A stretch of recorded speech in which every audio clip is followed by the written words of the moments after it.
Good morning.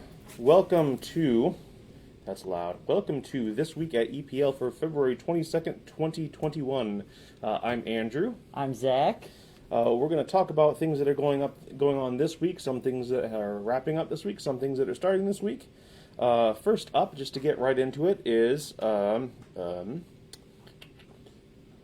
a professional. Live production. Indeed. It is the ongoing COVID vaccine sign-up ability.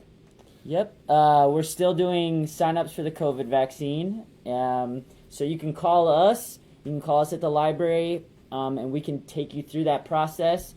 Or you can call 211. They'll also get you set up through the process. Right now, eligibility is still 65 and over.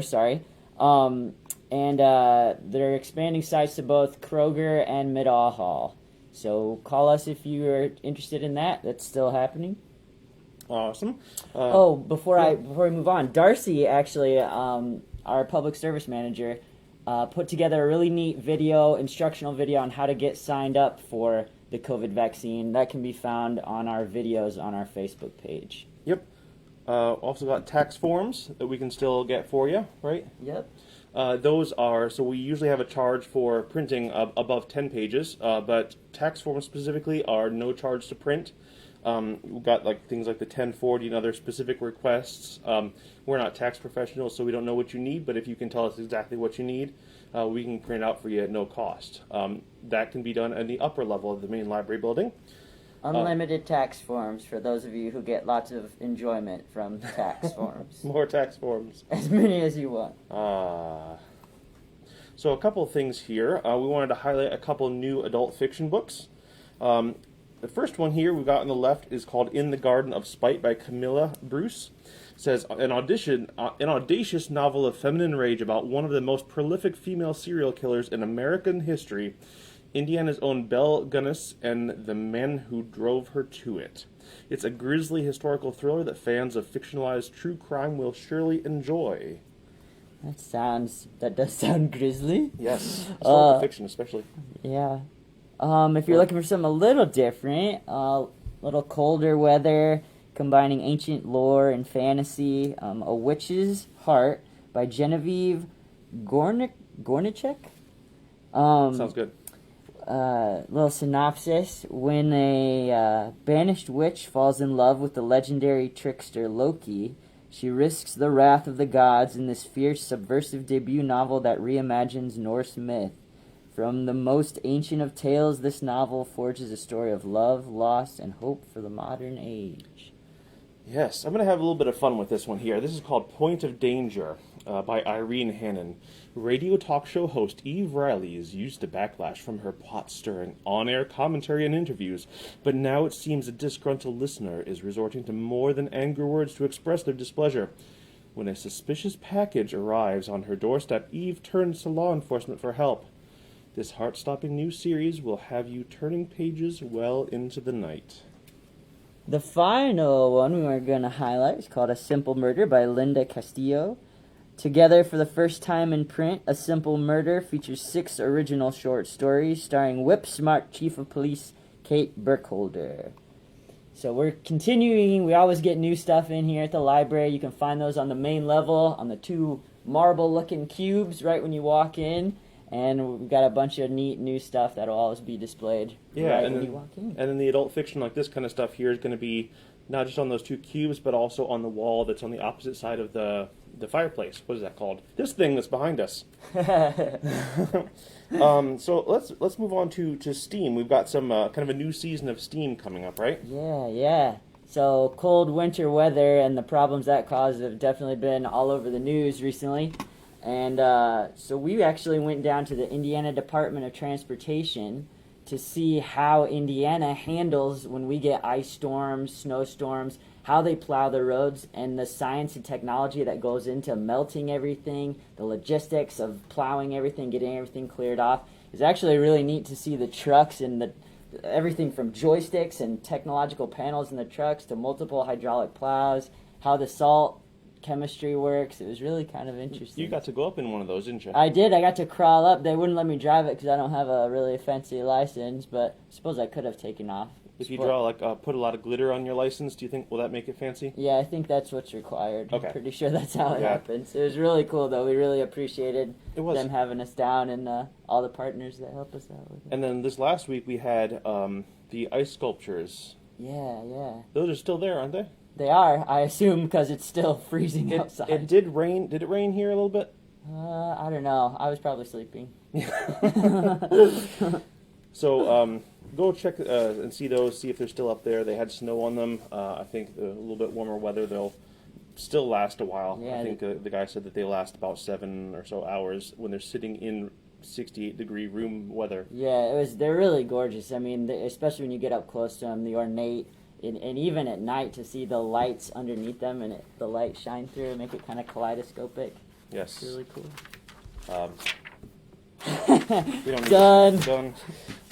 Next up, Storytimes. So, Storytimes that are coming up include the normal live story time, again, which is moved to Wednesday at 11 a.m. That is on Zoom for the time being. Make sure to go to our events tab on Facebook, and then that will let you, gives you the web address for each week's story time on Zoom. You can join those and listen along, participate along, turn off your camera, keep your camera on if you want to. It's kind of fun. All ages, or Babies and Books is goes live on Facebook and YouTube at 10 a.m. on Wednesdays, and then Sundays at 10 a.m. Sundays, so yesterday. Karen is starting a new Brothers Grimm Fairy Tales Reimagined, which is pretty cool. Oh boy. It is, yeah. They're a little bit longer than the other ones that she's been doing, which is pretty cool because they're fairly engaging. They're fun. I mean, that's why we have so many Grimm's fairy tales persisting on today. Snow White, all that kind of stuff. Yikes. Yeah. It'd be about maybe a little gentler than what the German children of 1700s-ish Europe had to hear. So very cool. Yeah. So they wrote those a while back. Speaking of writing stories, the PBS Kids Writers Contest has been going already for a week or so. Again, if you are have a child who would like to write in that and enter their story, or just want to write something creative and kind of follow the model. We have packets on those in the children's section downstairs at the main library. Yeah, it's for kids grades kindergarten through 3, and you don't have to submit something if you want to write. Obviously, you can write anything you want, but if they want to submit it, we've had winners before from who have entered through our library. Goodness, I think we've frozen. Oh no. Well, let's go back to here. Let's see. Let's scooch ahead. Andy and I are not actually excellent mimes.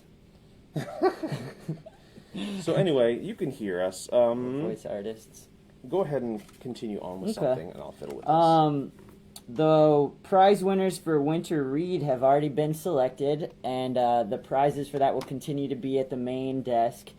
So if you've been contacted, congratulations, well done. You can pick up your prize at the main level desk at the library. Oh, and if you haven't been contacted, don't worry. There's always still a chance somebody didn't listen to their voicemail or something, and we have selected runners-up too if we don't hear back. So there's still a chance.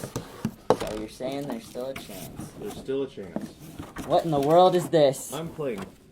Now seems like a good time for play, as does always. It does. These are a bunch of loose parts. Why? Because this is loose parts play.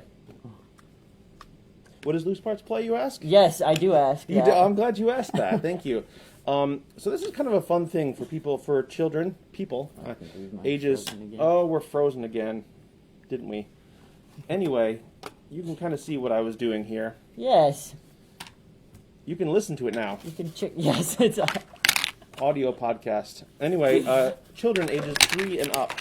Don't do it too much. It's making the microphone peek out. Anyway, children's section behind the desk. We can get for ages 3 and up or so. Loose parts play box. Let's see. Yeah, it just kind of helps the tactile skills, fine motor skills, and just playing with colorful and unique objects for especially really young kids. It's pretty cool. Cooking Across America continues every Friday about 6:30 p.m. And Karen shows us each week how to make a recipe from, excuse me, around the country. This week we're going to have tamales de dulce, which is a southwestern dessert. I once tried to eat tamales, but coming from way too much of a Anglo-Saxon, Northern European cultural background, I had no idea what I was doing. I tried to eat the corn husk, and I got, somewhat embarrassed and laughed at. But they look really good, and this will be a way that you won't embarrass yourself if you're trying to eat tamales. Yeah. Just to wrap up again here, the things that we always have going on, we want to make sure that we can serve the biggest portion, so as many people as we can. So we do have Eckhart Mobile Outreach Services. You can go to our website at epl.lib.in.us and go to the library services and get set up for delivery, request delivery. You can also request curbside pickup for any items that you put on hold. You can always call in too. And kind of get that set up that way too. We can help you with that. Curbside is available 9 to 11 and 4 to 6, Tuesday through Thursday. For that, you would call extension 221 when you get in, 925-2414. Google us on your phone, since that's about the only way that you can call in the extension while you're in your phone. The virtual phone book. Yes, we do have, of course, our normal things, Libby, Overdrive, Canopy, Hoopla. And again, Hoopla has over 600 titles that don't cut into your 10 a month limit as well, which is pretty cool. All streaming services that are readily available. Yep. That's the pretty wrap much up. all I got. So something fun, let's wrap it up here with something fun that's going on. There's a display, I think, on the upper level of the library. It's about movie and book pairing. What kind of when you think of a movie and a book, what do you think? I think of Lord of the Rings immediately. Yeah. The first time that I really, besides in school when we would watch The Grapes of Wrath and then read The Grapes of Wrath, I also think of Harry Potter. I was sick one time and I had never read the books yet. And one of the movies had come out, and I'm like, I don't want to wait until the last one to see what's going on. So then I read a bunch of the books, and we're frozen again. Movie first, then book. I did. Yep, I did. Yeah. That's a great shot. Andy's very surprised. I actually digitized some of our home videos at Genealogy, some of our VHS tapes, and found an excellent clip of my brother and I, were about 3 and 5, singing Johnny Cash's Jackson at my dad's behest extremely exuberantly for a pre-bed ritual. So that was fun. But it's really neat to see something digitized and be able to look at your old home stuff really quickly instead of fast-forwarding through an ancient VHS. That's cool. Yeah. All right. Cool. Well, thanks everybody for watching. Yep. Tune in next Monday at 11:15 a.m.